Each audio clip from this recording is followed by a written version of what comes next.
Hi there, David here. Welcome to the channel. Welcome back if you are a subscriber or you've been here before. Again, thank you for your support.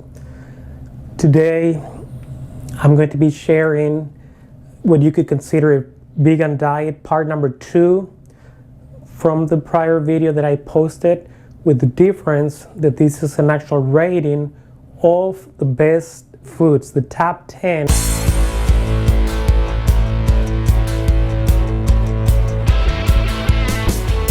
The video is going to be based on this book that I shared with you guys the past video, which is the Self-Healing Colitis and Crohn's by Dr. David Klein. Before I start the video and sharing this list and what criteria were used, I do advise, my humble opinion, to be thankful for any food that you're going to be having, the next meal that you're going to have. Try to take your time to enjoy the food, and hopefully it's not something rushed or something that you just have to go through it without having some enjoyment. This is beyond the nutrition value that all the foods would give you. This can make a big difference over time.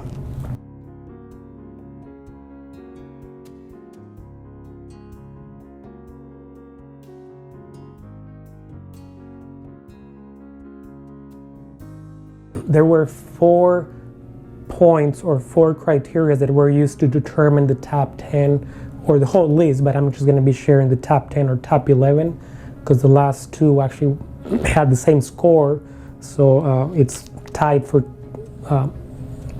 10, the place number 10 for these 2 foods.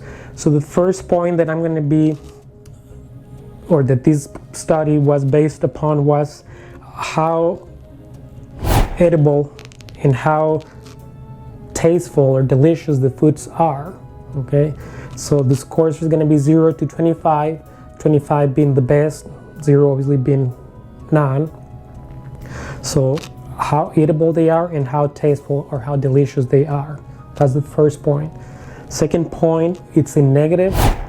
If the food has any harmful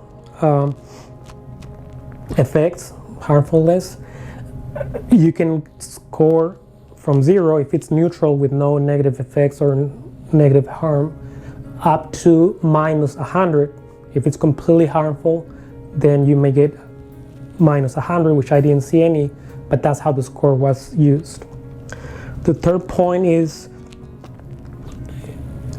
also scoring from 0 to 25. It's the rating of the food according to how digestible and how good your body can assimilate. So digestibility and assimilability, and you get a score of 0 to 25 in that rating, depending, 25 being completely digestible and best assimilation from your body, 0 being obviously the quite opposite. And the fourth point is probably the one that we should concentrate the most, not the only one, but it's the one that it shows the nutrition value, right? How much value the food you're getting is going to add to you, and that you get 0 to 50, 50 being the top, the maximum, 0 obviously being no good at all, okay? Out of the 11 foods that I'm going to mention here, I already explained that 10 and 11 foods had the same score, so they're tied up for 10th place, okay?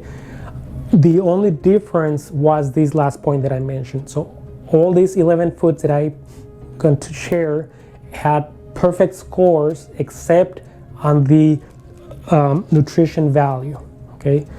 The top 2 had a 98% score, and then the rest had 97, so pretty close to perfection, but not quite, okay? So just be aware that it's as good as it gets, but not perfection yet. 10th place, both of these foods sharing the 10th place. First one, it's a fruit called American Papaya, P-A-W. I never heard of this fruit before until I studied the book by Dr. David Klein. The way I could describe it, it looks like a banana or tastes like a banana, but it appears or looks like a papaya and mango, so it's like a hybrid. If you need to imagine, you're going to be seeing some images as I describe it, but that is the 10th place with a 97 score. Tied with the American Papaya comes up the pineapple, okay, also with a 97 score. I enjoy pineapple, it's great. The only thing is when it's not ripe, you can get scalding on your tongue, right?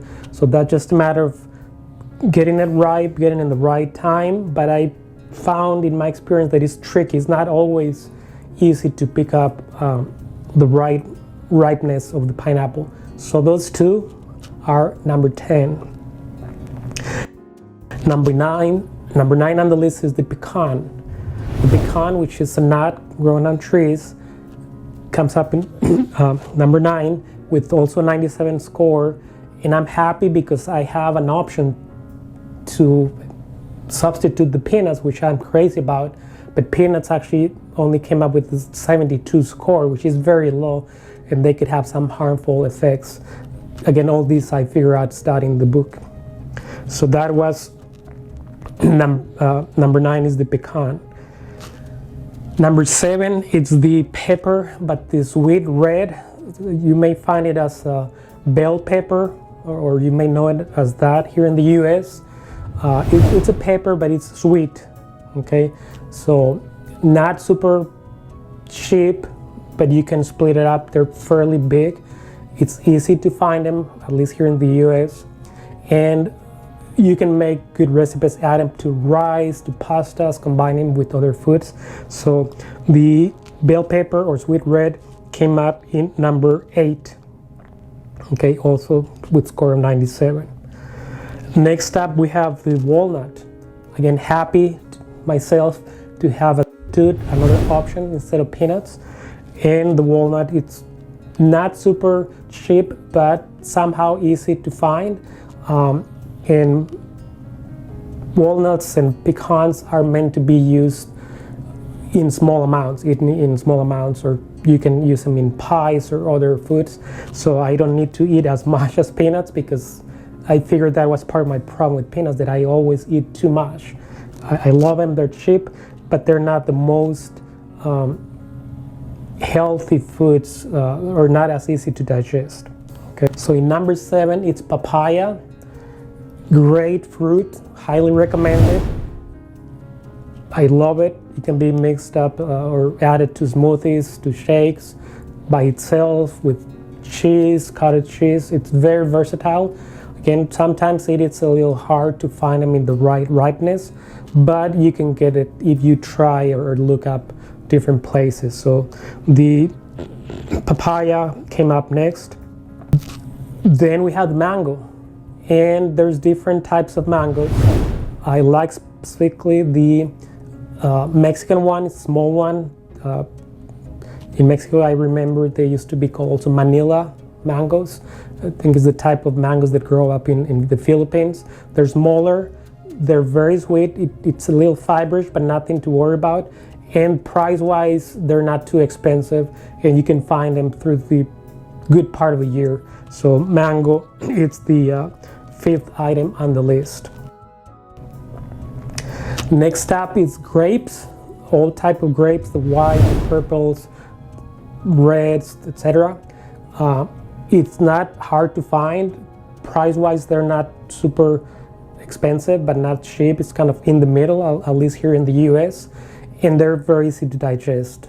Okay, so I like grapes. I don't eat as much just because there's other fruits that I enjoy more. But if you like grapes, great. Okay, grapes are number 4 on our list, still with score of 97. Moving on to number 3 is the melons. Okay, the different varieties of melons, like cantaloupe or honeydew, cantaloupe being like the pink or salmon looking in color. Honeydew is more like white, slightly yellow. They're good. Same deal as some fruits. I sometimes find that usually the supermarket or the farmer's market, wherever you buy it from, they're usually not ripe by the time you buy them, so you have to be aware and allow a few days for the melons to get in the right ripeness. And it's supposed to be sweet. So melons were number 3 on the list. All the ones that I mentioned, all of them have 97 in score, and we can start slowly rolling the drums, because number 2, but tied up with number 1, both with a 98 score, is the fig. The fig, FIG, it's great. I remember growing up back in northern Mexico, both of my grandparents on the father, on the dad's and mom's side, both of them had fig trees, so I enjoyed them, and they're great, only inconvenient. They're not super cheap, not here in the US anyways, and they're not available through the whole year. It's very short season when you can find the figs, and other than that, when you can buy them in season, the price is better and they're great. I highly recommend figs. But now you can do the full drum roll, because number 1 on the list, no surprise here, you've seen it in many of my videos, in the thumbnails, and just in my kitchen, I always have them there. Number 1 is banana. No surprise.